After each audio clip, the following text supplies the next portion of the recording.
The weather held. In the afternoon sunlight the standing stones at Castlerake, in Cumbria played host to a wedding.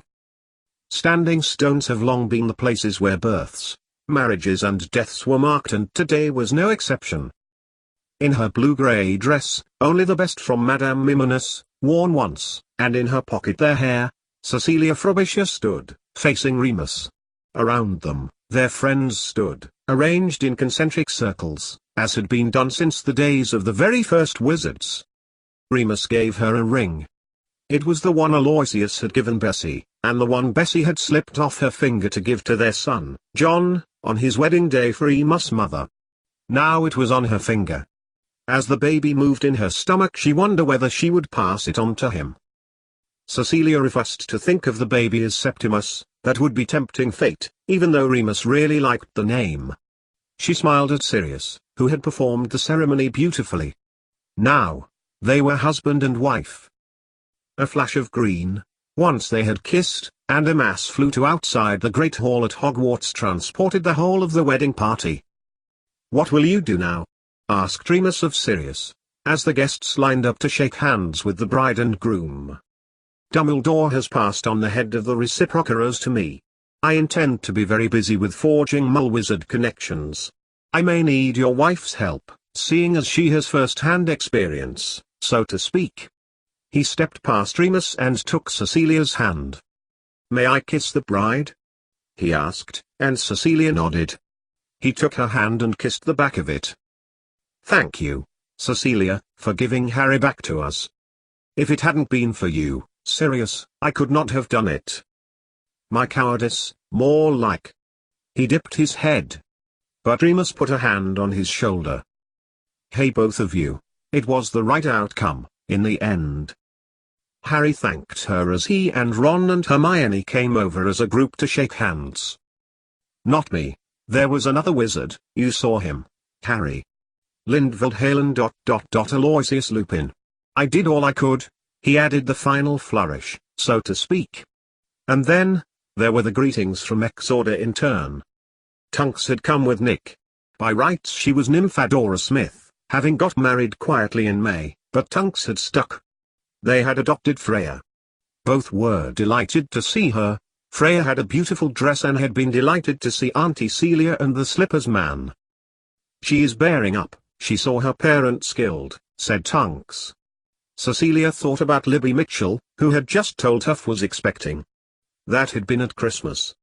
The last time Cecilia had seen her best friend before she and Derek were murdered by Death Eaters looking for her. Cecilia had long since realized how guilty she had felt about that, and it had been one of the reasons she had insisted she go through the veil. "Come on, Tracy!" shouted Nick, using the name that she had introduced herself to him as when she and Cecilia had come to use his laboratory facilities. Severus. Cecilia knew no words she could say to the wizard. His bravery, his resilience, his patience, his grudging acceptance of her. She had stepped into their world and he had been the first she had seen, who had answered the door when she had arrived, not suspecting what her life would become, chronologically a year ago, but, in her lifetime, so many, many more. "You look enchanting, Mrs. Lupin," he murmured, Tabitha Penn right to his left, smiling ethereally. Cecilia looked up when a piece of stale toast came hurtling from the rafters of the hall. It was joined by the castle ghosts, looping and diving, and holding on to Peeves' legs to stop him trying to dive-bomb the cake. Cecilia smiled at Snape. "I do not believe Lupin would harm you in any way, but, should the need arise, if the potion has not been enough then, I will be in touch with you, Severus," Cecilia whispered, then leaned across and gave him a kiss on the cheek. As Tabitha passed, Cecilia asked, "You and Severus?" "Indeed," Tabitha waved an arm. "Although, this is not really ... we have jumped the fire. And, one day, we will make it permanent?" Snape's eyes looked bright, something Cecilia had never seen them like before. As Remus's potion had given him hope, so too, it seemed, that Tabitha had, for Severus. "Yes," Tabitha agreed, before leaning up and kissing him gently on the lips. When all the guests had made it into the great hall, sitting, probably without anxious thought, at their own house tables, Remus pulled Cecily towards him. "You have made me the happiest wizard in the world." She looked into his eyes, then put his hand on her stomach. It was as if Aloysius had made time stand still, Cecilia thought. And maybe he had. 88,888,888. At the end of the wedding ceremony, when the dancing had finally been enough for everyone's feet and the butterbeer and everlasting wine had been threatened with extinction, Hermione Granger approached her. It took Cecilia some moments to realize she was not the confident young woman working in the European ministry, but the frightened teenager whose life was threatened because of her parentage. "Mrs. Lupin, I want to thank you for teaching me science." And she continued by telling Cecilia that she wished to study science at university. News was that Dolores Umbridge, who had been tried for treason and would be sent to Azkaban, and would Cecilia take a look sometime at the work she could do legitimately now. Cecilia was just about to agree but Ron interrupted. "She has just got married, Hermione. She doesn't want to be bothered by this now."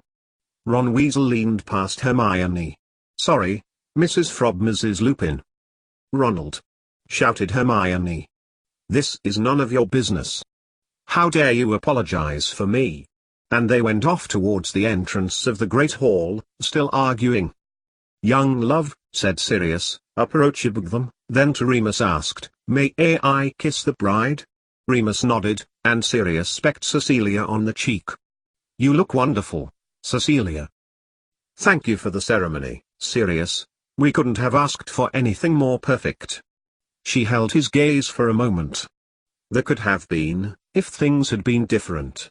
Between them, there could have been something.